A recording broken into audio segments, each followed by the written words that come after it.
আসসালামু আলাইকুম ওরহমতুল্লাহি ওবরাকাতুহ। নাহমাদুহু ওয়া নুসাল্লি আলা রাসূলিহিল কারীম। আম্মা বা'দু ফাআউযু বিল্লাহি মিনাশ শাইতানির রাজীম। বিসমিল্লাহির রহমানির রহিম। আদম আলাইহিস সালাম, তিনি হচ্ছেন আবুল বাশার, মানবমণ্ডলীর আদি পিতা। তিনি এই পৃথিবীর প্রথম মানুষ এবং প্রথম নবী।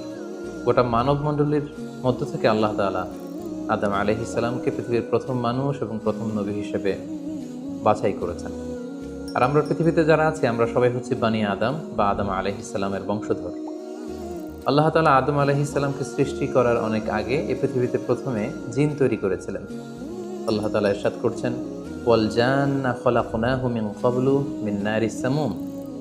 আর আমি মানবজাতি সৃষ্টির অনেক আগে প্রজ্বলিত আগুনের শাখা থেকে জিন জাতিকে তৈরি করেছি। আল্লাহ তাআলা যখন আদম আলাইহিস সালামকে সৃষ্টি করবেন বলে চিন্তা করলেন, আল্লাহ তাআলা সিদ্ধান্তটি ফেরেশতাদের সাথে শেয়ার করলেন। আল্লাহ তাআলা বললেন, ইন্নী জাইলুন ফিল আরদি খলিফা। ওহে ফেরেশতারা, আমি পৃথিবীতে আমার রিপ্রেজেন্টেটিভ, আমার প্রতিনিধি হিসেবে মানুষ তৈরি করতে যাচ্ছি। যেহেতু জিন জাতিরা পৃথিবীতে আদম আলাইহিস সালামের আগেই অনেক রক্তপাত করেছিল, বিশৃঙ্খলা সৃষ্টি করেছিল, সেই অভিজ্ঞতার আলোকে সেই ডিসকাশনে আল্লাহ তাআলার সাথে ফেরেশতাদের ডিসকাশনে ফেরেশতারা তাদের মতামত পেশ করলেন। তারা বললেন তাদের অভিজ্ঞতার আলোকে, ক্বালু আতাজআলু ফিহা মান ইউফসিদু ফিহা ওয়া ইয়াসফিকুদ দিমা। অর্থাৎ, হে আল্লাহ, আপনি কি এমন কোনো জাতি তৈরি করবেন যারা পৃথিবীতে ফাসাদ সৃষ্টি করবে, ক্যাওস করবে, রক্তপাত করবে? নাহনু নুসাব্বিহু বিহামদিকা ওয়া নুকদ্দিসু লাক। আমরা তো আপনার তাসবিহ পড়ি, আপনার প্রশংসা করি, আমরাই তো ভালো, কেন আপনি আবার মানুষ বানাতে যাবেন? আল্লাহ তাআলা বললেন, ইন্নী আ'লামু মা লা তা'লামুন। যে হে ফেরেশতারা, আমি এমন কিছু জানি যেটা তোমরা জানো না। আল্লাহ তাআলার এই সিদ্ধান্তের কথা যখন তিনি ফেরেশতাদেরকে জানিয়ে দিলেন যে আমি মানুষ বানাতে যাচ্ছি, অতঃপর আল্লাহ তাআলা তার সিদ্ধান্ত অনুযায়ী তিনি মানুষ তৈরি করলেন।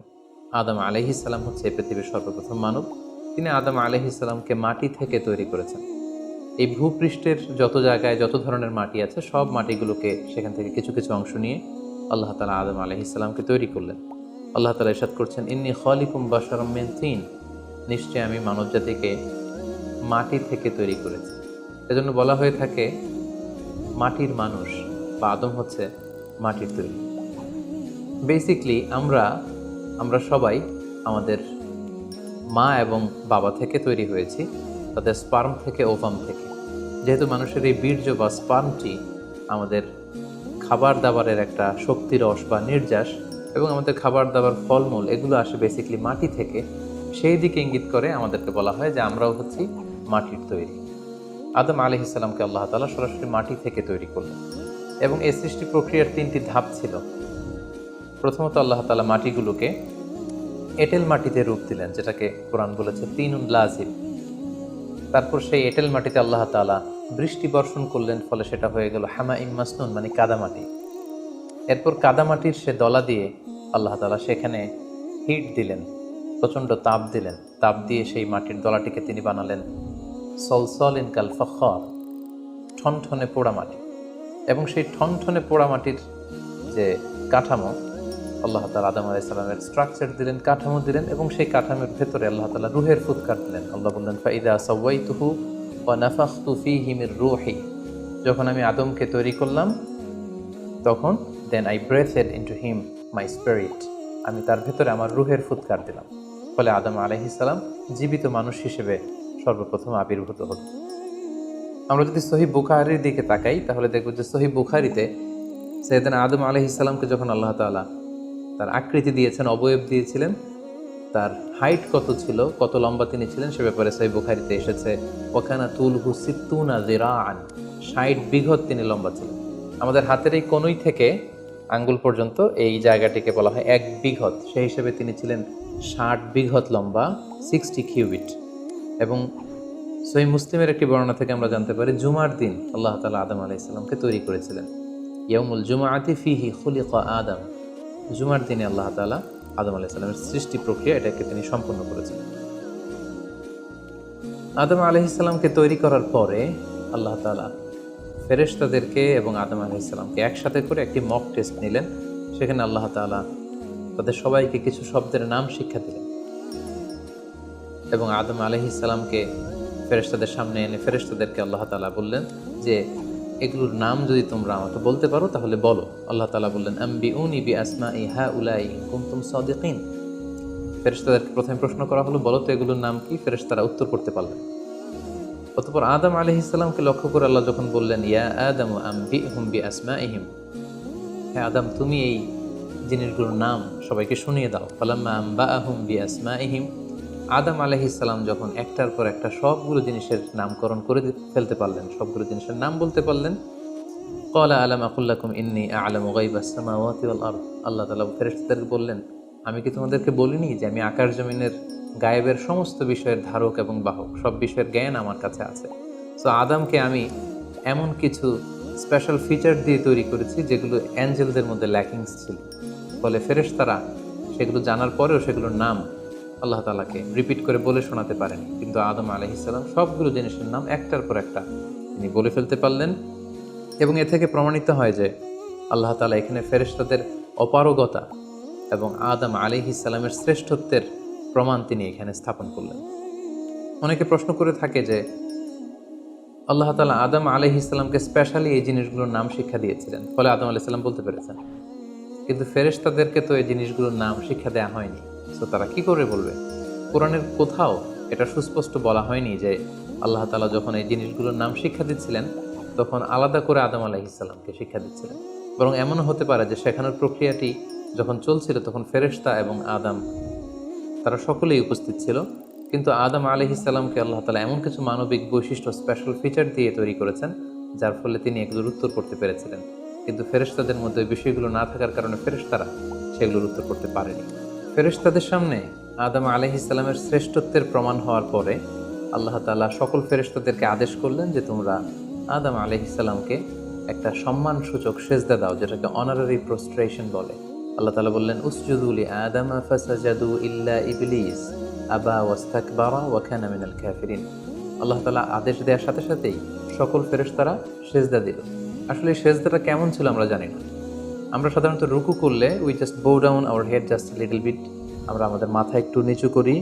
আমরা যখন সেজদা দেই আমরা আমাদের কপাল মাটিতে ছুঁয়ে দেই, এটা হচ্ছে আমাদের সেজদা। কিন্তু ফেরেশতাদের সেজদা আসলে আদতে কেমন ছিল আমরা জানি না। এজন্য ফেরেশতাদের কোনো বিষয়, জিনদের কোনো বিষয়, এটা যদি আমরা আমাদের মতো করে কল্পনা করি এটা ভুল হবে। বরং যেভাবে সেজদা দেওয়ার দরকার ছিল ফেরেশতারা ঠিক সেভাবেই আদম আলাইহিস সালামকে সেজদা দিয়েছেন। কিন্তু এই সেজদাটি ইবাদতের সেজদা নয়, কারণ ইবাদত হিসেবে সেজদা দেওয়া যাবে শুধুমাত্র কেবলমাত্র আল্লাহ তাআলাকে।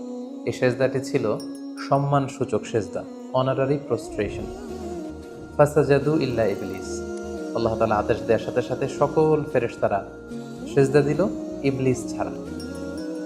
আবা ওয়াস্তাকবারা ওয়া কানা মিনাল কাফিরিন, সে সেজদা দিতে অস্বীকৃতি জানালো, ফলে সে কাফিরদের অন্তর্ভুক্ত হয়ে গেল। এখন প্রশ্ন হচ্ছে হু ইজ দিস ইবলিস? ইবলিস কে? এতক্ষণ পর্যন্ত আমরা আল্লাহ তাআলার সাথে ফেরেশতাদের ডিসকাশন, শেয়ারিং শুনেছি। আদম আলাইহিস সালামকে হঠাৎ করে সৃষ্টি করলেন, কিন্তু নাও এ নিউ ক্যারেক্টার অ্যাপিয়ার্ড, নতুন একটি ক্যারেক্টার চলে এসেছে, সেটা হচ্ছে ইবলিস। ইবলিস হচ্ছে এক মহাজ্ঞানী সত্তা, যে হচ্ছে কানা মিনাল জিন। কোরআন আমাদেরকে কনফার্ম করেছে কানা মিনাল জিন্নি ফাফাসাকা আন আমরি রাব্বি।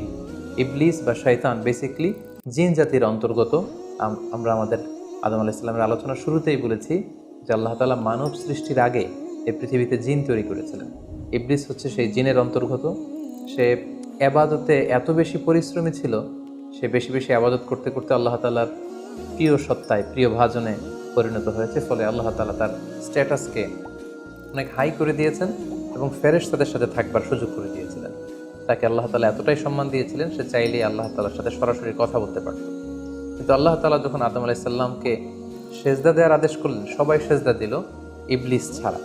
আল্লাহ তাআলা এ পর্যায়ে ইবলিসকে জিজ্ঞেস করলেন মা মানাআকা আল্লা তাসজুদা ইয আমারতুক, হে ইবলিস কিসে তোমাকে বাধা দিল সেজদা দিতে? কেন তুমি সেজদা দিলে না? সবাই যেখানে সেজদা দিল তুমি কেন সেজদা দিলে না? ইবলিস তখন উত্তরে বলল আনা খায়রুম মিনহু খালাকতানি মিন নার ওয়া খালাকতাহু মিন তিন। আমি আদমের চাইতে শ্রেষ্ঠ। সে আল্লাহর সাথে আর্গুমেন্ট দিতে শুরু করলো, লজিক দিতে শুরু করলো। সে যদি অন্তত এতটুকু বলতো যে আল্লাহ আপনি কেন আমাকে সেজদা দিতে বলছেন, আমি এটার সিগনিফিকেন্স, এটার কারণ জানতে চাই, অথবা আল্লাহ আমি ভুল করে ফেলেছি, আপনি আমাকে ক্ষমা করুন, এর কোনোটাই না করে সে আল্লাহর সাথে আর্গুমেন্ট দিতে লাগলো। আর্গুমেন্টেটিভ একটা অ্যাটিটিউড তার মধ্যে গ্রো করলো। সে বলল, খলাকতানি মিন নার ওয়া খলাকতাহু মিন তিন। আপনি আমাকে সৃষ্টি করেছেন আগুন থেকে, আদমকে সৃষ্টি করেছেন মাটি থেকে। আগুন হচ্ছে ঊর্ধ্বমুখী, আগুনের লেলিহান শিখা দাউ দাউ করে উপরের দিকে উঠতে থাকে, আর মাটির চাকা ঢিলা, ছেড়ে দিলে নিচে পড়ে যায়। সো ঊর্ধ্বমুখী কোনো জিনিস তো নিম্নমুখী কোনো জিনিসের কাছে নত হতে পারে না, আমি কেন সেজদা দেব? সে যখন আল্লাহ তাআলার কাছে এইভাবে যুক্তিতর্ক স্থাপন করলো, আল্লাহ তাআলা তার র্যাঙ্কিংকে নষ্ট করে দিলেন। আল্লাহ বললেন যে তুমি বিতাড়িত, অভিশপ্ত, লাঞ্ছিত এবং ধিক্কৃত। আল্লাহ তাআলা তার যে হাই র্যাঙ্ক এবং স্ট্যাটাস, সেই পদমর্যাদা, তাকে পদমর্যাদাচ্যুত করা হলো। ফলে সে তার আগের অবস্থানে আর থাকলো না। সে আল্লাহ তাআলাকে এবার বলতে আরম্ভ করলো, ক্বালা আনজিরনি ইলা ইয়াউমি ইউবআসুন। হে আল্লাহ, এত বছর আমি ইবাদত করার পরে আপনার প্রিয় ভাজন হলাম, কিন্তু শুধু আদমকে সম্মানসূচক সেজদা প্রদর্শন না করার কারণে আপনি আমার স্ট্যাটাসকে নামিয়ে দিলেন, আপনি আমাকে ধিক্কৃত, অভিশপ্ত বলে ঘোষণা করলেন। তাহলে আমি আপনার কাছে একটা জিনিস চাই, সেটা হচ্ছে আনজিরনি ইলা ইয়াউমি ইউবআসুন।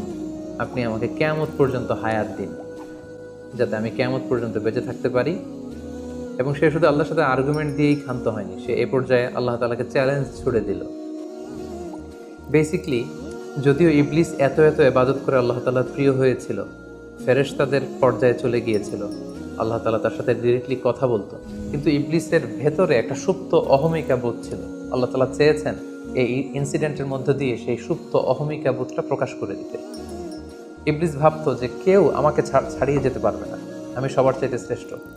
সে বলেছিল, আনা খাইরুম মিনহু, আমি তার চেয়ে শ্রেষ্ঠ। তার ভেতরে যে সুপ্ত অহমিকা বোধ, এই যে অ্যারোগ্যান্স, এই যে ইগোইস্টিক সমস্যা, আল্লাহ তাআলা চেয়েছেন এই ঘটনার অবতারণা ঘটিয়ে ইবলিসের ভেতরকার এই অহমিকা বোধকে প্রকাশ করে দিতে, এবং সেটাই ঘটেছে। এবার সে আল্লাহ তাআলাকে চ্যালেঞ্জ দিয়ে বলল যে আল্লাহ, আপনি আমাকে কিয়ামত পর্যন্ত হায়াত দিন। লা আকউদান্না লাহুম সিরাতাকাল মুস্তাকিম। আপনার এই আদম সন্তান, বনি আদমের যারা পৃথিবীতে আসবে, তারা কি করে জান্নাতে যায় সেটা আমি দেখে নেব। আমি সিরাতুল মুস্তাকিমের সামনে বসে থাকবো, যাতে করে তারা সরল সঠিক পথ পেতে না পারে, তারা যাতে সত্যের পথে থাকতে না পারে। আমি তাদেরকে সুম্মা লাআতিয়ান্নাহুম মিন বাইনি আইদিহিম ওয়া মিন খালফিহিম ওয়া আন আইমানিহিম ওয়া আন শামাইলিহিম, সামনে থেকে, পেছন থেকে, ডান দিক দিয়ে, বাঁ দিক দিয়ে, সব দিক দিয়ে আমি তাদেরকে কুমন্ত্রণা দিব, ধোঁকা দিব, টেম্পটেশন দিব, হুইসপারিং করব। ওয়ালা তাজিদু আকসারাহুম শাকিরিন।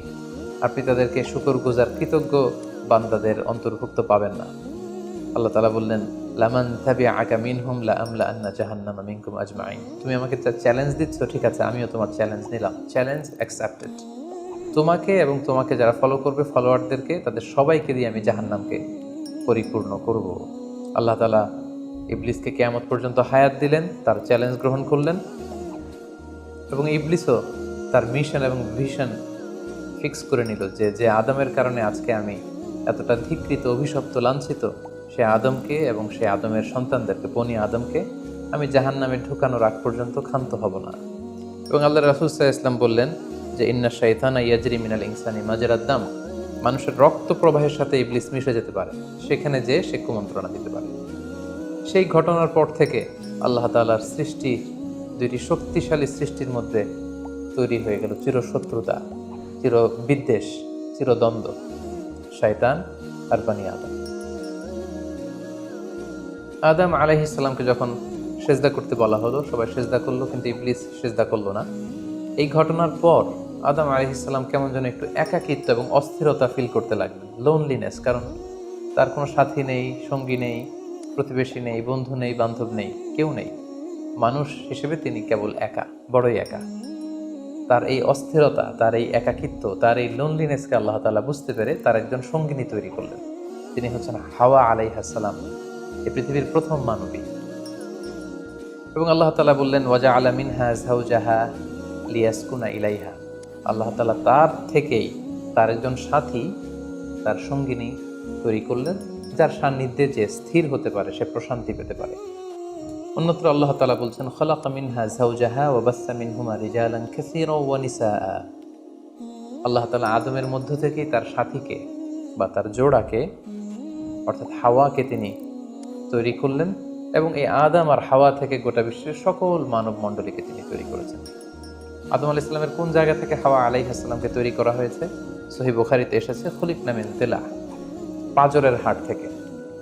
আদম আলাইহিস সালামের বাম পাঁজরের উপর দিকের বাঁকা হাড় থেকে আল্লাহ তাআলা হাওয়া আলাইহিস সালামকে তৈরি করেছেন। হাওয়া শব্দটি এসেছে আরবি শব্দ হাই থেকে। হাই মানে জীবিত, প্রাণবন্ত। যেহেতু জীবন্ত আদম থেকে ওনাকে সৃষ্টি করা হয়েছে, তাই তাকে হাওয়া বলা হয়। অথবা আদম আলাইহিস সালাম হাওয়া আলাইহিস সালামের সঙ্গ পেলেই তিনি উজ্জীবিত হয়ে ওঠেন, প্রাণোচ্ছল হয়ে ওঠেন, এজন্য ওনাকে হাওয়া বলা হয়। তাহলে পৃথিবীর প্রথম মানবী হাওয়া আলাইহিস সালামকে আল্লাহ তাআলা আদম আলাইহিস সালামের নিঃসঙ্গতা, একাকিত্ব এবং লোনলিনেস যে ফিলিংটা, এটা দূর করার জন্য তার একজন সঙ্গী তিনি ঠিক করে দিলেন, আদম এবং হাওয়া। ইংরেজিতে বলা হয় অ্যাডাম অ্যান্ড ইভ। এবং আল্লাহ তাআলা তাদের দুজনকে জান্নাতে থাকবার পারমিশন দিলেন। আল্লাহ তাআলা বললেন ওয়াকুলনা ইয়া আদম উসকুন আনতা ওয়া যাওজুকাল জান্নাহ। আদম, তুমি আর তোমার স্ত্রী বা তোমার সঙ্গিনী দুজনে মিলে জান্নাতে থাকো। তবে এক্ষেত্রে কিছু ডুজ অ্যান্ড ডোন্টস আছে, কিছু ওয়ার্নিং আছে, কিছু প্রিকশন আছে। সেটা হচ্ছে ওয়াকুলা মিনহা রাগাদান হাইসু শি'তুমা। এই বাগানে, এই জান্নাতের যেখান থেকে মনে যায় তৃপ্তি সহকারে তোমরা উভয়ে খাও, কিন্তু ওয়ালা তাকরাবা হাযিহি শাজারাতা ফাতাকুনা মিনাল যালিমিন। জান্নাতের যেখান থেকে মনে চায় তোমরা খেতে পারো, পান করতে পারো, ঘুরে বেড়াতে পারো, আনন্দ উৎসব করতে পারো, কিন্তু ওয়ালা তাকরাবা হাযিহি শাজারা, এই গাছের ফল খাবে না। Be aware of this tree, এই গাছের কাছেও যাবে না। যদি যাও, যদি খাও, তাহলে ফাতাকুনা মিনাল যালিমিন, তোমরা জালিমদের অন্তর্ভুক্ত হয়ে যাবে। তাহলে আল্লাহ তাআলা আদম এবং হাওয়াকে জান্নাতে থাকার সুযোগ দিলেন। সেখানে কি করা যাবে, কি করা যাবে না সেটা বাতলে দিলেন, ডুজ অ্যান্ড ডোন্টস দিলেন এবং ওয়ার্নিং দিয়ে দিলেন। কিন্তু তারপর যেটা ঘটলো সেটা হচ্ছে, আমরা জানি যে ইবলিস কিন্তু তার মিশন এবং ভিশনকে ফিক্স করে নিয়েছে যে সে আদমকে গোমরা করেই ছাড়বে, ধোঁকা দিয়েই ছাড়বে। এবং সে অনুপাতে সে সামহাও জান্নাতে ঢুকে আদম এবং হাওয়া আলাইহিস সালামকে উইসপারিং করে, টেম্পটেশন দিয়ে, কুমন্ত্রণা দিয়ে তাদেরকে বিভ্রান্ত করে ফেলল। কোরআন বলছে ফাওয়াসওয়াসা লাহুমা শাইতান লিইউবদিয়া লাহুমা মা উরিয়া আনহুমা মিন সাওআতিহিমা। শয়তান তাদের দুজনকে টেম্পটেশন দিয়ে, কুমন্ত্রণা দিয়ে ধোঁকার মধ্যে ফেলে দিল। শয়তান এসে বলল, আমাকে আল্লাহ সৃষ্টি করেছেন অনেক আগে, তোমাদেরকে সৃষ্টি করার আগে আল্লাহ তাআলা আমাদেরকে জানিয়েছিলেন যে তোমাকে এবং হাওয়াকে আল্লাহ তাআলা এই জান্নাতে রাখতে চান না, তোমাদের দুজনকে আল্লাহ পৃথিবীতে পাঠিয়ে দিতে চান। কারণ এখানে তারাই থাকতে পারবে যারা ফেরেশতা, তোমরা ফেরেশতা নও। আর এখানে পার্মানেন্টলি থাকার জন্য, রেসিডেন্সিয়াল পারমিটের জন্য একটা জিনিস লাগে, সেটা হচ্ছে ওই গাছের ফল খেতে হয়।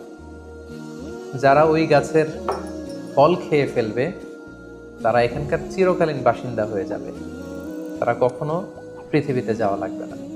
তো এই জন্য আল্লাহ তাআলা তোমাদেরকে ফল খেতে নিষেধ করেছেন ওই গাছে। তোমরা যদি ওই গাছের ফল খেয়ে ফেলো তাহলে তোমরা এখানকার চিরস্থায়ী অধিবাসী হয়ে যাবে। কোনোভাবেই আল্লাহ তাআলা তোমাদেরকে এখান থেকে তাড়াতে পারবেন না। কিন্তু আল্লাহ তাআলা চাইছেন তোমাদেরকে এখান থেকে তাড়িয়ে পৃথিবীতে পাঠিয়ে দিবেন। আমি তোমাদেরকে কসম করে বলছি, আমি তোমাদের ওয়েল উইশার, শুভাকাঙ্ক্ষী।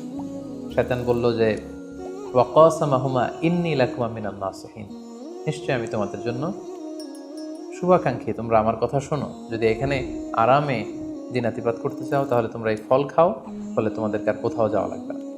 আদম আলাইহিস সালাম আল্লাহ তাআলার সে দেয়ার ডুজ অ্যান্ড ডোন্টস, সে ওয়ার্নিংয়ের কথা ভুলে তিনি এবং তার স্ত্রী ওই নিষিদ্ধ ফল থেকে খাওয়া শুরু করলেন। এবং খাওয়ার সাথে সাথেই ফালাম্মা যাকা শাজারাতা বাদাত লাহুমা সাওআতুহুমা ওয়া তাফিকা ইয়াখসিফানি আলাইহিমা মিন ওয়ারাকিল জান্নাহ। ওই নিষিদ্ধ গাছের ফল খাওয়ার সাথে সাথেই আদম আলাইহিস সালাম এবং হাওয়া আলাইহিস সালামের গায়ে যে জান্নাতি পোশাক ছিল, অটোমেটিক্যালি সেই পোশাক খুলে পড়তে আরম্ভ করলো। ওনারা উলঙ্গ হয়ে যেতে লাগলেন। তড়িঘড়ি করে ওনারা জান্নাতের বিভিন্ন পাতা এনে, বিভিন্ন লতা পাতা এনে ওনাদের প্রাইভেটকে ওনারা ঢাকলেন। এবং তখনই ওনারা বুঝতে পারলেন, আমরা কি করলাম, আমরা তো মহাভুল করে ফেলেছি, আমরা তো আল্লাহ তাআলার আদেশকে অমান্য করেছি।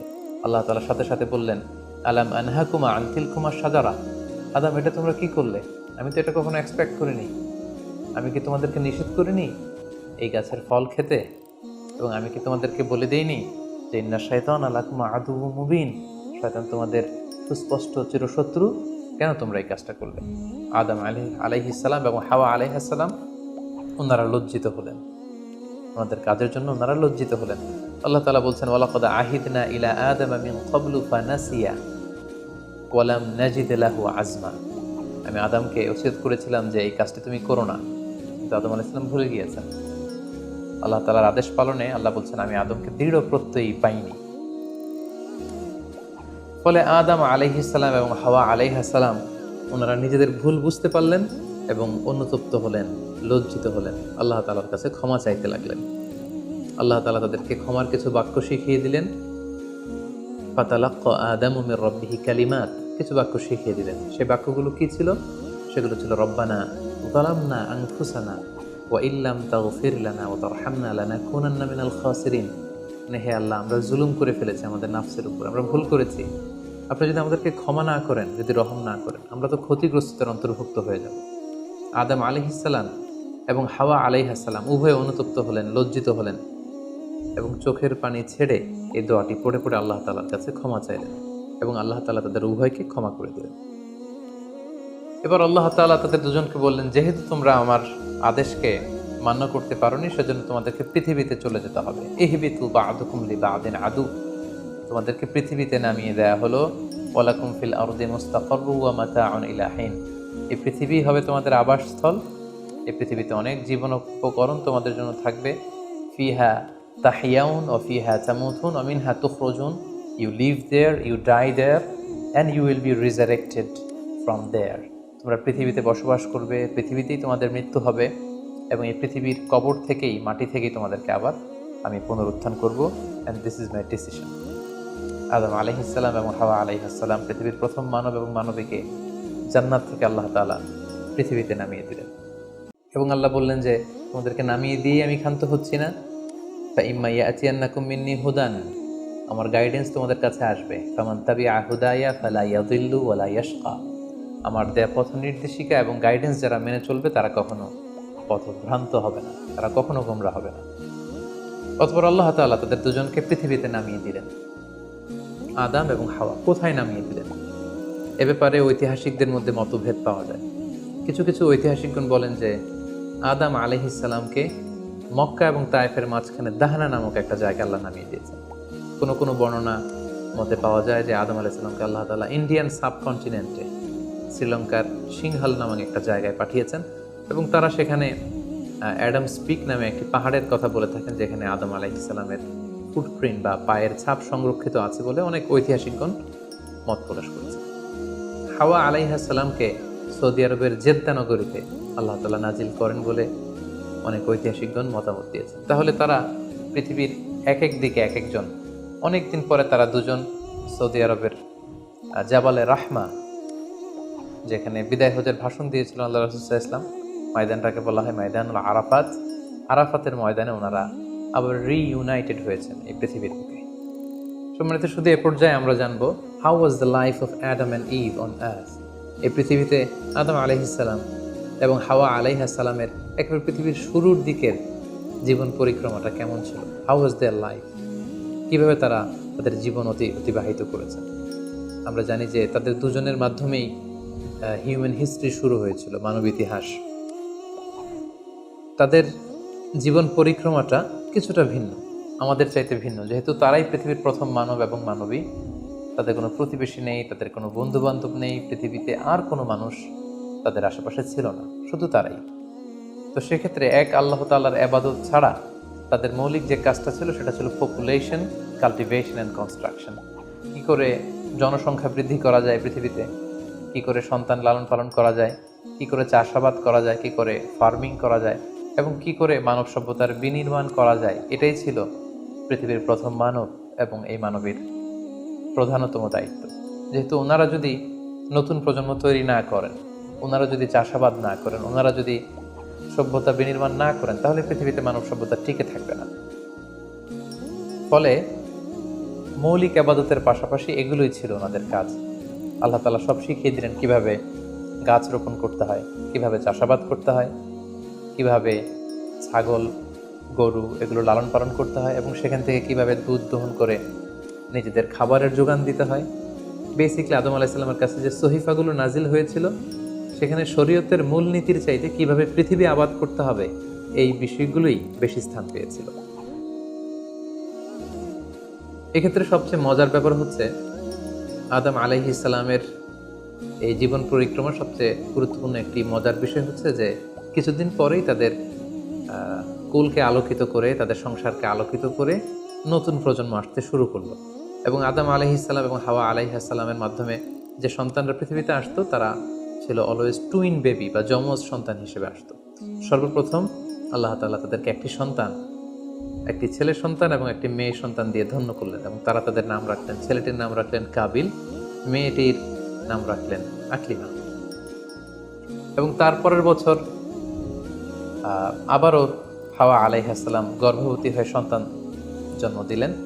সেক্ষেত্রেও একটি ছেলে একটি মেয়ে, কারণ এই ছেলে মেয়েদের বিয়ে দেওয়ার তখন পদ্ধতি ছিল এই বছর যেই ছেলে জন্মগ্রহণ করেছে সেই ছেলের সাথে পরের বছরের মেয়ের বিয়ে হতো, এবং এই বছর যে মেয়ে জন্মগ্রহণ করেছে তার সাথে পরের বছরের ছেলের সাথে এভাবে ক্রসিং সিস্টেমে বিয়ে হতো। যেহেতু পৃথিবীতে আর কোনো মানুষ তাদের আশেপাশে ছিল না, ফলে নিজেদের ভাই বোনদের মধ্যে বিয়ে হতো, তবে ওলট পালট করে। তো এর ফলে বাই ডিফল্ট আদম আলাইহিস সালামের ছেলে কাবিলের ভাগ্যে এসে জুটল তার পরের টার্নের যে বোন জন্মগ্রহণ করেছে হাবিলের সাথে, তার নাম ছিল লাবুদা। লাবুদার সাথে কাবিলের বিয়ে হবে এবং হাবিলের সাথে ইকলিমার বিয়ে হবে, এটাই ফিক্স করা হলো। কিন্তু এখানে একটি সমস্যা দেখা দিল, সেটি হচ্ছে ইকলিমা ছিল খুবই সুন্দরী, she was a very beautiful lady. ফলে কাবিল এটা মেনে নিতে পারেনি। সে প্রশ্ন উত্থাপন করলো যে কেন আমি লাবুদাকে বিয়ে করব? লাবুদা হচ্ছে কিছুটা শ্যামলা প্রকৃতির, আমি তাকে বিয়ে করব না, বরং আমার সাথে আমার যে বোন জন্মগ্রহণ করেছে সে ইকলিমাকে আমি বিয়ে করব। আদম আলাইহিস সালাম বললেন, না, এটা আল্লাহর দেয়া আদেশ।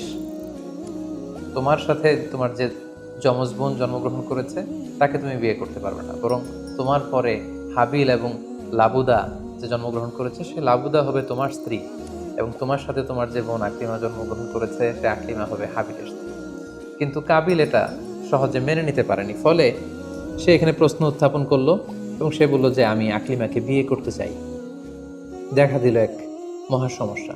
তখন আল্লাহ তাআলা আদম আলাইহিস সালামকে জানিয়ে দিলেন, ঠিক আছে, হাবিল এবং কাবিলকে কুরবানি করতে বলো, যার কুরবানি কবুল হবে সেই আকলিমাকে পাবে। এবং তখন কুরবানির সিস্টেম ছিল কোরবানি করে চলে আসার পরে আকাশ থেকে আগুন এসে যেই কোরবানিকে ঝলসে দিত সেই কোরবানিটা আল্লাহ তাআলার কাছে কবুল হয়েছে বলে ধরে নেওয়া হতো। আদম আলাইহিস সালামের ছেলে কাবিল বেসিক্যালি চাষি ছিল, সে এক বস্তা গম আল্লাহ রাস্তায় কোরবানি করলো। আর হাবিল সে মেষ চড়াতো, ছাগল চড়াতো, সে একটি বকরি জবাই করে আল্লাহ রাস্তায় কুরবানি করলো। এবং তারা অপেক্ষা করতে লাগলো যে কার কুরবানি কবুল হয়। দেখা গেল আকাশ থেকে আগুন এসে হাবিলের বকরি বা ছাগলটাকে ঝলসে দিয়েছে, কিন্তু কোনো আগুন এসে কাবিলের গমের বস্তাকে বা গমের স্তূপকে ঝলসে দেয়নি। ফলে প্রমাণিত হলো যে হাবিলের কুরবানি আল্লাহ তাআলার দরবারে কবুল হয়েছে এবং আল্লাহ তাআলার দেয়া আগের বিধান অনুযায়ী হাবিলই আকলিমাকে বিয়ে করার সুযোগ পাবে। এই কথাটি আল্লাহ তাআলা খুব সুন্দর করে কোরআনুল কারীমে উল্লেখ করেছেন। আল্লাহ বলছেন, ফাতুকুব্বিলা মিন আহাদিহিমা ওয়া লাম ইউতাকাব্বাল মিনাল আখার। তাদের একজনের কুরবানি কবুল হলো, আরেকজনেরটি হলো না। ফলে হাবিল আকলিমাকে বিয়ে করার সুযোগ পেল। কিন্তু কাবিল এতে আরো প্রচন্ড জেলাসি ফিল করতে লাগলো। সে হিংসায় জ্বলে পুড়ে অত্যন্ত রেগে গিয়ে বলল, লা আক্তুলান্নাক, হাবিল আমি তোমাকে হত্যা করব, তোমাকে হত্যা করে হলেও আমার সুন্দরী বোন আকলিমাকে আমি ছিনিয়ে নিব। তখন হাবিল বলতে লাগলো যে লাইন বাসাত্তা ইলাইয়া ইয়াদাকা লিতাকতুলানি মা আনা বিবাসিতি ইয়াদিয়া ইলাইকা লিআকতুলাক। অর্থাৎ, হে কাবিল, তুমি যদি আমাকে হত্যা করতে অগ্রগামী হও, হাত বাড়াও, আমি আমার হাতকে বাড়াবো না তোমাকে আঘাত করার জন্য। কারণ তুমি যদি আমাকে হত্যা করো তাহলে আমার পাপ, তোমার পাপ সবটাই তোমার ঘাড়ে বর্তাবে, আর আমি এত বড় পাপ কাজ কখনোই করতে চাই না। কাবিল এ কথাতেও ক্ষান্ত না হয়ে সে হত্যা করতে উদ্যত হলো এবং সে তার কথা মতো তার ভাই হাবিলের উপর চড়াও হয়ে আক্রমণ করে তার আপন ভাই হাবিলকে সে হত্যা করে ফেলল। কোরআন বলল, ফাকাতালাহ ফাসবাহা মিনাল খাসিরিন। কাবিল হাবিলকে হত্যা করে ফেলল। প্রতিহিংসার অনলে জ্বলে পুড়ে শয়তানের কুমন্ত্রণায় পৃথিবীর প্রথম হত্যাকাণ্ড, the first murder ever in the world, পৃথিবীর প্রথম হত্যাকাণ্ড সংঘটিত হলো। এবং হত্যাকারী ছিল আদম আলাইহিসসালামের ছেলে কাবিল, এবং এই পৃথিবীর প্রথম নিহত মানুষের নাম হচ্ছে হাবিল। সহিহ বুখারীতে আল্লাহ রাসূল সাল্লাল্লাহু আলাইহি ওয়াসাল্লাম ইরশাদ করেছেন, আউয়ালু মান সান্নাল কতলা। কাবিল হচ্ছে ওই ব্যক্তি যে পৃথিবীতে সর্বপ্রথম হত্যার ট্র্যাডিশন চালু করেছে। কাবিলের আগে কেউই পৃথিবীতে হত্যাকাণ্ড ঘটায়নি, ফলে হাবিল হচ্ছে পৃথিবীর প্রথম শহীদ বা প্রথম নিহত মানুষ। এবং কাবিল যেহেতু এই হত্যার ট্র্যাডিশন করেছে, এই মার্ডারের ট্র্যাডিশন করেছে, ফলে পৃথিবীতে যারাই এই বিচার বহির্ভূত হত্যা বা অন্যায়ভাবে কাউকে হত্যাকাণ্ডের সাথে জড়িত হবে, তার একটি পার্সেন্টেজ গুণা কিয়ামত পর্যন্ত কাবিলের ভাগেও এটি যেতে থাকবে। এখন যে মজার ব্যাপারটি ঘটেছে সেটি হচ্ছে, কাবিল যখন হাবিলকে আক্রমণ করেছে, হাবিলকে নিহত করেছে, হত্যা করার পরে হাবিল লাশ হয়ে শুয়ে রইল। কারণ কাবিল যখন হাবিলকে আক্রমণ করেছে, হাবিলের গা থেকে যখন ব্লিডিং হয়েছে, সে ছটফট করতে করতে এক পর্যায়ে মারা গেল। কিন্তু মারা যাওয়া কাকে বলে এটাও পৃথিবীর কেউ জানতো না। কাবিল নিজেও বুঝতে পারেনি যে এইভাবে আমি আঘাত করলে হাবিল এইভাবে মরে যাবে, তার ব্লিডিং হবে। মৃত্যু কি এটা তারা জানে না, কারণ এই পর্যন্ত এই পৃথিবীতে কেউ তো মারা যায়নি। ফলে সে দেখলো যে কিছুক্ষণ আগে আমার ভাই হাবিল আমার সাথে কথা বলছিল, এখন হাবিল আর কথা বলে না, চুপ করে শুয়ে আছে, নড়ে না চড়ে না। কাবিল তার ভাইকে কাঁধে নিয়ে ঘুরতে লাগলো, কি করবে, সে কথা বলে না কেন? কারণ এটা যে মৃত্যু, দিস ইজ দ্য ডেথ, এটা তাদের জানা ছিল না। এবং তার ভাইয়ের লাশকে সে কি করবে সে নিজে বুঝতে পারছিল না। তখন হাবিলকে শিক্ষা দেওয়ার জন্য আল্লাহ তাআলা একটি কাককে পাঠালেন। ফাবাআসাল্লাহু গুরাবান ইয়াবহাসু ফিল আরদি লিউরিয়াহু কাইফা ইউয়ারি সাওআতা আখি। দুটি কাক এসে একটি কাক আর একটি কাককে হত্যা করলো, এবং হত্যাকারী কাকটি তার ঠোঁট দিয়ে তার পা দিয়ে মাটি খুঁড়ে গর্ত করে সেই গর্তের ভেতরে মৃত কাকটিকে ফেলে আবার মাটি দিয়ে ঢেকে ফেললো। এই দৃশ্যটি হাবিল দেখে বুঝতে পারলো যে কাবিল দেখে বুঝতে পারলো আমাকেও একই কাজ করতে হবে। কাবিল তখন মাটি খুঁড়ে তার ভাই হাবিলকে মাটি চাপা দিয়ে পৃথিবীর প্রথম ফিউনারাল বা বারিফাইংয়ের যে সিস্টেম, কবর দেওয়ার যে প্রক্রিয়া, এটা তিনি সারলেন। আদম আলাইহিস সালাম তখন চলে গিয়েছিলেন মক্কায় কাবা নির্মাণের কাজে বা হজের কাজে। সেখান থেকে ফিরে এসে এই ঘটনা শুনে তিনি অত্যন্ত দুঃখ পেলেন। তিনি কাবিলকে ভর্ৎসনা করলেন এবং আদম আলাইহিস সালামের সন্তান সন্ততি সবাইকে ডেকে তিনি নাসিহত করলেন, এক আল্লাহর আদেশ মেনে নেওয়ার জন্য তিনি সবাইকে আহ্বান জানালেন।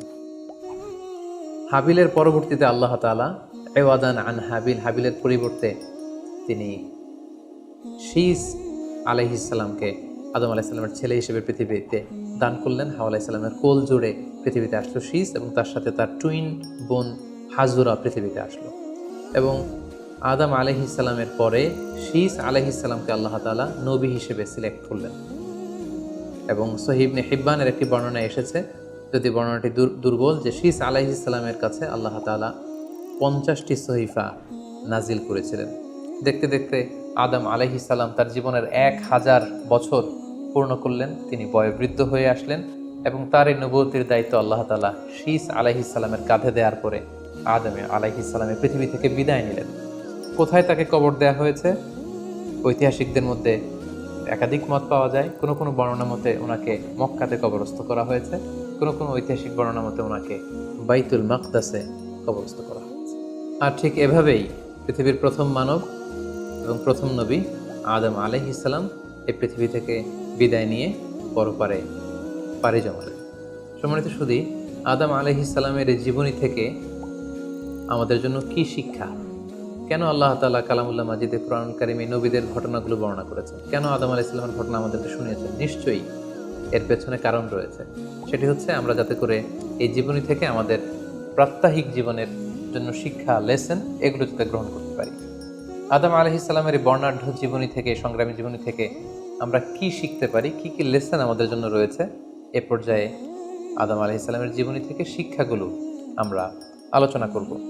আদম আলাইহিস সালামের জীবনী থেকে প্রথম যে শিক্ষাটা আমরা পাই সেটা হচ্ছে সৃষ্টির জন্য অহংকার করা বা অ্যারোগেন্স এটা শোভা পায় না। অহংকার করা এটা হচ্ছে স্রষ্টার বৈশিষ্ট্য। কোনো সৃষ্টি কখনো অহংকার করতে পারে না। আল্লাহ তাআলা বলেছেন হাদিসে কুদসিতে, আল কিবরিয়া উরিদাই, অহংকার হচ্ছে আমার চাদর, এজন্য যে অহংকার করবে ওকে আমি জাহান্নামে নিক্ষেপ করব। কিন্তু শয়তানের ক্ষেত্রে আমরা এই মিস্টেকটাই দেখেছি। সে অহংকারের ফাঁদে পা দিয়ে আল্লাহ তাআলার আদেশ অমান্য করেছে এবং সে ধিক্কৃত অভিশপ্ত একটা সত্তায় পরিণত হয়েছে। এবং সে বলেছে যে আনা খাইরুম মিনহু, আমি আদমের চাইতে শ্রেষ্ঠ। কোনো বিশ্বাসী, কোনো প্র্যাকটিসিং মুসলিম কখনো নিজেকে বড় মনে করতে পারে না। ইসলাম আমাদেরকে এটা শেখায় না। নিজেকে বড় মনে করা এটা হচ্ছে শয়তানের স্বভাব, যেটা আমরা আদম আলাইসাল্লাম এবং শয়তানের যে ঘটনা, ইনসিডেন্ট, সেখান থেকে আমরা জানতে পারলাম। নিজেকে বড় মনে করা এটা শয়তানের অ্যাটিটিউড। বিশ্বাসীরা কখনো নিজেকে বড় মনে করে না, তারা কখনো অ্যারোগ্যান্ট অ্যাটিটিউডের হতে পারে না।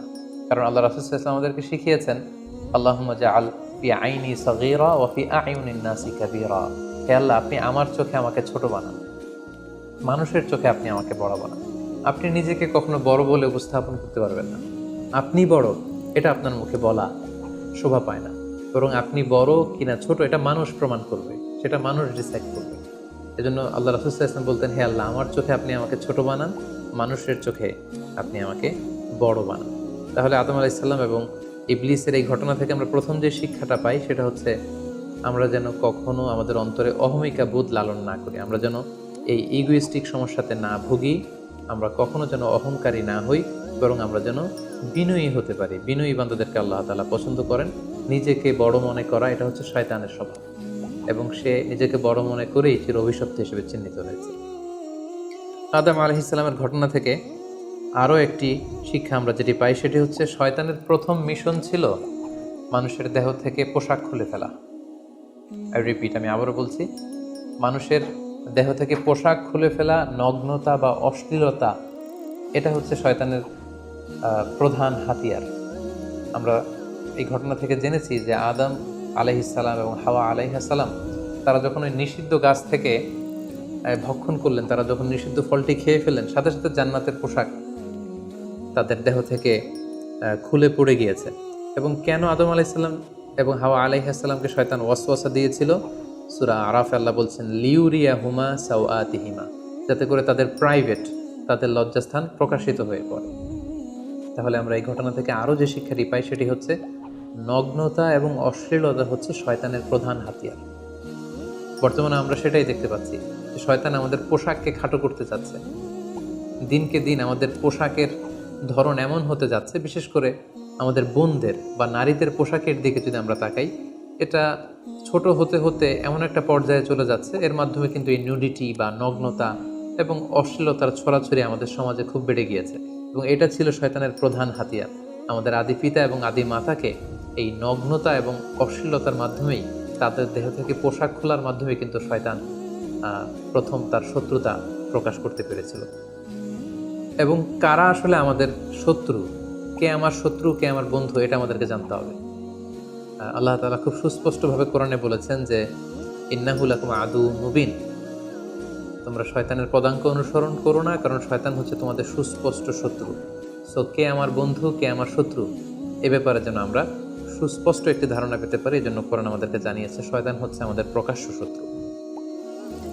আদম আলাইহিস সালামের এই স্টোরি থেকে আমরা আরও একটি শিক্ষা পাই, সেটা হচ্ছে আল্লাহ তাআলা যখন জান্নাতে আদম এবং হাওয়া আলাইহিস সালামকে থাকার সুযোগ দিলেন, আল্লাহ বললেন, ওয়ালা তাকরাবা হাযিহি শাজারা, খবরদার, যেটা মনে চায় খাও, কিন্তু ওই গাছের কাছেও যেও না। আল্লাহ তাআলা কিন্তু বলেননি ওই গাছের ফল খেও না, আল্লাহ বলেছেন কাছেও যেও না। এটা একটা কোরআনিক টার্ম, কাছেও যাওয়া যাবে না। ফল খাওয়া তো দূর কি বাত, ওই গাছের ফল খাওয়া তো অনেক পরের কথা, আগে কাছে গেলেই না ফল খাওয়া না খাওয়ার প্রসঙ্গটা আসে। সেজন্য আল্লাহ তাআলা সাবধান করে বলে দিয়েছিলেন কাছেও যেও না। এটা কোরআনের একটা টার্ম। অশ্লীলতার ব্যাপারে যখন আল্লাহ আমাদেরকে সাবধান করেছেন, আল্লাহ বলেছেন ওয়ালা তাকরাবুজ জিনা, অশ্লীলতার কাছেও যেও না। যেখানে আল্লাহ তাআলা আমাদেরকে শিখাচ্ছেন যে কাছেও যেও না, কিন্তু আমরা কিন্তু আমাদের দেশে কাছে আসার গল্পের নাম কিন্তু এখন শুনছি। আমরা মোস্ট রিসেন্টলি কিছু বছর আগে ক্লোজ আপ ওয়ানের কাছে আসার দুর্দান্ত সব গল্প নিয়ে তারা কিছু প্রোগ্রাম করেছিলেন। সেখানে তরুণ তরুণীদেরকে খুব বেশি কাছে আসার জন্য তারা একে অপরের কাছে আসা, লাভ স্টোরিগুলো শেয়ার করা, এগুলো তারা প্রমোট করেছে। কিন্তু তার বিপরীতে কোরআনিক পয়েন্টস অফ ভিউ যদি আমরা দেখি, সেখানে কিন্তু আমরা ভিন্ন কনসেপশন দেখতে পাই। সেখানে কোরআন আমাদেরকে বলেছে যে কাছেও যাওয়া যাবে না, তোমরা কাছেও যেও না। সো এই বিষয়টি যেন আমরা মনে রাখবার চেষ্টা করি। আদম আলাইহিস সালামের ঘটনা থেকে আরও একটি শিক্ষা আমরা পাই, সেটা হচ্ছে শয়তান সবসময় আমাদেরকে অস্থির বানাতে চেষ্টা করে, মানে আমার আরও লাগবে, আমার আরও চাই, আমার আরও পেতে হবে। যেমন জান্নাতে নিঃসন্দেহে আদম এবং হাওয়া আলাইহিস সালামের জন্য কোনো অভাব ছিল না, সব কিছু সেখানে ছিল। তারপরেও কেন তাদেরকে যেটাকে নিষিদ্ধ করা হয়েছে ওই ফল কেন খাওয়া লাগবে? শয়তান এসে সেই কাজটাই করেছে। শয়তান বোঝাতে চাচ্ছে তোমাদের আরও লাগবে, আরও। এই অফুরন্ত খাবার এবং নাজ নেয়ামতে তোমাদের হবে না, বরং যেটা আল্লাহ নিষেধ করেছে ওইটাতেই যেতে হবে। সো এটা হচ্ছে শয়তানের একটা ধোঁকা দেওয়ার পদ্ধতি। শয়তান সবসময় আমাদেরকে আরও চাই, আমাদের আরও লাগবে, আরও পাওয়ার জন্য শয়তান আমাদেরকে উৎসাহিত করে। এরকম আরও আরও করে যখন আমরা এসবের পেছনে ছুটতে থাকি, ফলে আমরা অস্থির হয়ে উঠি। শয়তান কখনোই চায় না আমরা যেন প্রশান্ত চিত্তের অধিকারী থাকি, আমরা যেন ধীরস্থির থাকি। আপনি যখনই ধীরস্থির হবেন, আল্লাহর সিদ্ধান্তে যখন আপনি সন্তুষ্ট হবেন, তখনই আপনার মনে একটা প্রশান্তি চলে আসবে। ফলে আপনি তখন আল্লাহকে নিয়ে ভাবার সুযোগ পাবেন, আপনার জীবনকে নিয়ে সন্তুষ্ট হবেন। তখন আপনার মধ্যে একটা কামনেস, একটা ট্রায়াঙ্কুলিটি চলে আসবে। কখনোই শয়তান এটা চায় না, বরং শয়তান সবসময় একটা প্রতিযোগিতার মধ্যে রেখে আরও লাগবে, আরও চাই, এরকম একটা উন্মাদনা, অস্থিরতা শয়তান সবসময় আমাদের মধ্যে ছড়িয়ে দিতে চায়। এই গল্প থেকে আমরা আরও একটি জিনিস শিখতে পারি, সেটা হচ্ছে দ্য পাওয়ার অফ দোয়া। দোয়ার যে কত বড় শক্তি। একটু খেয়াল করে দেখুন যে আল্লাহ তাআলা শয়তানের দোয়াও কিন্তু ফিরিয়ে দেয়নি, কিন্তু আমরা অল্পতে নিরাশ হয়ে যাই। শয়তান বলেছিল, আল্লাহ তুমি আমাকে চিরকাল বেঁচে থাকার সুযোগ দাও, লম্বা হায়াত দাও। আল্লাহ এই দোয়া কবুল করলেন। শয়তান বললেন, আল্লাহ আমি ডানে বায়ে সামনে পেছনে সব দিক থেকে যেন আদম এবং হাওয়াকে, মানুষকে কুমন্ত্রণা দিতে পারি, তুমি সুযোগ দাও। আল্লাহ সুযোগ দিলেন, আল্লাহ দোয়া কবুল করলেন। শয়তান বলল, আল্লাহ আমি যেন মানুষের শিরায় উপশিরায় রক্তের প্রবাহের ভেতরে ঢুকে যেন আমি টেম্পটেশন দিতে পারি। আল্লাহ তাআলা এটাও কবুল করলেন। তো যে আল্লাহ তাআলা শয়তানের দোয়া কবুল করে ফেলতে পারেন, সে আল্লাহ তাআলাকে আমাদের দোয়া কবুল করবেন না? অবশ্যই করবেন। তো সেক্ষেত্রে দোয়ার মতো দোয়া করতে হবে। সিনসিয়ার দোয়া ইজ লাইক এ মিসাইল। আপনি যদি সিনসিয়ারলি দোয়া করেন, এটা মিসাইলের মতো। মিসাইল হামলা করলে যেমনি লক্ষ্যবস্তুতে যে ভেদ করে, তেমনি দোয়ার মতো যদি দোয়া করা যায়, চাওয়ার মতো যদি আল্লাহ তাআলার কাছে চাওয়া যায়, সেই দোয়াটাও আল্লাহ তাআলা কবুল করবেন। দোয়া ইটস অ্যান আর্ট, এটা একটা শিল্প। কেমন করে চাইতে হয়, কেমন করে দোয়া করতে হয়, সেটাও জানতে হয়। তো আমরা যখন আল্লাহ তাআলার কাছে চাইবো, আমরা যেন খুব সিনসিয়ারলি চাই। 5 নাম্বার যেই শিক্ষাটি আমরা পাই, সেটা হচ্ছে রিপেন্টেন্স, অনুতপ্ত হওয়া। শয়তানও আল্লাহর আদেশ অমান্য করেছে, আদম আলাইহিস সালামও আদেশ অমান্য করেছে। আল্লাহ বলেছেন সেজদা দাও, শয়তান সেজদা না দিয়ে আদেশ অমান্য করলো। আল্লাহ তাআলা আদমকে বলেছেন এই গাছের কাছে যেও না, আদম আলাইহিস সালাম ভুল করে খেয়ে তিনিও আদেশ অমান্য করলেন। পার্থক্যটা কোথায়? পার্থক্য হচ্ছে শয়তান ভুল করে সে ভুলের উপর অটল থেকে গিয়েছিল, অহংকার করেছিল। কিন্তু আদম আলাইহিস সালাম ভুল করে তিনি অনুতপ্ত হয়েছিলেন। শয়তান ভুল করে ভুলের উপর স্থির থাকে, আর আল্লাহর প্রিয় বান্দারা ভুল করে তারা আল্লাহ তাআলার কাছে ক্ষমা চায়। আমরা মানুষ হিসেবে আমাদের ভুল হতেই পারে, এটা খুবই স্বাভাবিক। কুল্লুকুম খাত্তা, তোমরা সবাই পাপী। ওয়া খায়রুল খাত্তাইনা তাওয়াবুন, এই পাপীদের মধ্যে সবচেয়ে শ্রেষ্ঠ পাপী হচ্ছে যে পাপী পাপ করার পরে আল্লাহ তাআলার কাছে তওবা করে, অনুতপ্ত হয়। অনুতপ্ত বান্দার চোখের পানির যে কত পাওয়ার, জাহান্নামের আগুন কোনো কিছু দিয়ে নেভানো সম্ভব না, কিন্তু অনুতপ্ত বান্দার চোখের পানি দিয়ে জাহান্নামের আগুন নিভে যায়। একজন বান্দা যখন ভুল করে, পাপ করে, ভুল বুঝতে পেরে অনুতপ্ত হয়ে চোখের পানি ছাড়ে, তার চোখের পানি চোখ বেয়ে, তার নাকের ডগা বেয়ে মাটিতে পড়ার আগেই আল্লাহ অনুতপ্ত বান্দার সব গুনাহ মাফ করে দেন। তাই আমরা যেন আল্লাহ তাআলার কাছে অনুতপ্ত হতে পারি। শয়তান আল্লাহকে সেদিন চ্যালেঞ্জ দিয়ে বলেছিল, আল্লাহ আমি দেখে নেব কি করে তুমি তোমার বান্দাদেরকে জান্নাতে ঢুকাও। আল্লাহ তাআলা বললেন, চ্যালেঞ্জ অ্যাকসেপ্টেড, তোমার চ্যালেঞ্জকে আমিও গ্রহণ করলাম। তুমি আজীবন আমার বান্দাদেরকে ধোঁকা দিবে, কিন্তু আমার বান্দা যখন অনুতপ্ত হয়ে চোখের পানি ছেড়ে ক্ষমা চাইবে, আমি জীবনের সব গুনাহ মাফ করে দেব। সো অনুতপ্ত হয়ে আল্লাহর কাছে চাওয়ার এই সুযোগকে যেন আমরা নষ্ট না করি। আমরা যেন ভুল করলে আল্লাহ তাআলার কাছে ক্ষমা চাই, আমরা যেন তাওবা করে ফিরে আসি। 6 নাম্বার যে শিক্ষাটি আমরা আদম আলাইহিস সালামের গল্প থেকে পাই, সেটা হচ্ছে our life is full of struggle. আমাদের জীবনটা হচ্ছে খুবই স্ট্রাগল করে এই জীবনটাকে লিড করতে হয়। এখানে অনেক ইফোর্ট দিতে হয়। দুনিয়াকে বলা হয় দারুল আসবাব, পরিশ্রম করে, লড়াই করে নিজের অবস্থানকে এখানে জানান দিতে হয়। প্রতিকূল পরিবেশে কিভাবে আপনি টিকে থাকবেন, দুর্যোগ মোকাবেলা করে কিভাবে আপনি টিকে থাকবেন, সেটার শিক্ষা কিন্তু এই পৃথিবীতে আছে। যেমন আদম আলাইহিসসালাম, হাওয়া আলাইহিসসালাম যখন পৃথিবীতে এসেছেন, তাদের জন্য সব কিছু যে একেবারে প্রিপেয়ার্ড ছিল ব্যাপারটি এমন নয়। ওনাদেরকে কষ্ট করতে হয়েছে, ওনাদেরকে চাষাবাদ করতে হয়েছে, মেষ পালন করতে হয়েছে, গাছ রোপণ করতে হয়েছে, ঝড় ঝঞ্ঝা বন্যা, এই প্রতিকূল পরিবেশে তাদেরকে টিকে থাকার লড়াই করতে হয়েছে। ফলে এই পৃথিবীতে টিকে থাকতে হলে লড়াই করতে হয়, সংগ্রাম করতে হয়। এই জীবনটা হচ্ছে সংগ্রামময় একটা জীবন। ফলে আদম আলাইহিস সালামের এই সংগ্রামী জীবন থেকে আমরা এটাও বুঝতে পারি যে এখানে আমাদেরকে টিকে থাকার জন্য লড়াই করে করে নিজের অস্তিত্বের জানান দিতে হবে। সর্বশেষ আদম আলাইহিস সালামের জীবনী থেকে যে আমরা শিক্ষাটি পাই, সেটা হচ্ছে এই পৃথিবীতে অনেক ধরনের ফিতনা আছে, এর মধ্যে নারী ঘটিত ফিতনা একটি বড় ধরনের ফিতনা। এবং এই পৃথিবীর প্রথম যে হত্যাকাণ্ড, সেটা নারী ঘটিত কারণেই হয়েছে। এবং সহিহ মুসলিম আল্লাহ রাসূল সাল্লাল্লাহু আলাইহি ওয়াসাল্লাম বলেছেন, ফাইন্না আউওয়ালা ফিতনাতি বানি ইসরাঈল কানাত ফিন নিসা। বনি ইসরায়েলের প্রথম ফিতনাও নারীদের ব্যাপারেই ঘটেছে। এবং আল্লাহ রাসূল বলেছেন, আমার পরে তোমাদের জন্য নারীদের ফিতনার চাইতে বড় কোনো ফিতনা আমি রেখে যাইনি। ফলে এই নারী ঘটিত ফিতনা থেকে আমাদেরকে সাবধান থাকতে হবে। বর্তমানেও যখন আমরা পত্রপত্রিকা খুলি, প্রায় কিন্তু আমরা এই ধরনের অশ্লীলতা, নগ্নতা, ধর্ষণের মতো জঘন্য ঘটনার কথা আমরা শুনি। এতে করে আমরা বুঝতে পারছি যে নারী ঘটিত ফিতনাটা আসলেই অনেক বড় ফিতনা। এক্ষেত্রে আসলে নারীদেরকে ব্লেম করা হচ্ছে না, এক্ষেত্রে উভয়ই সমানভাবে অপরাধী। নারী পুরুষ উভয়কে আল্লাহ তাআলা তাদের চোখকে অবনমিত রাখতে বলেছেন।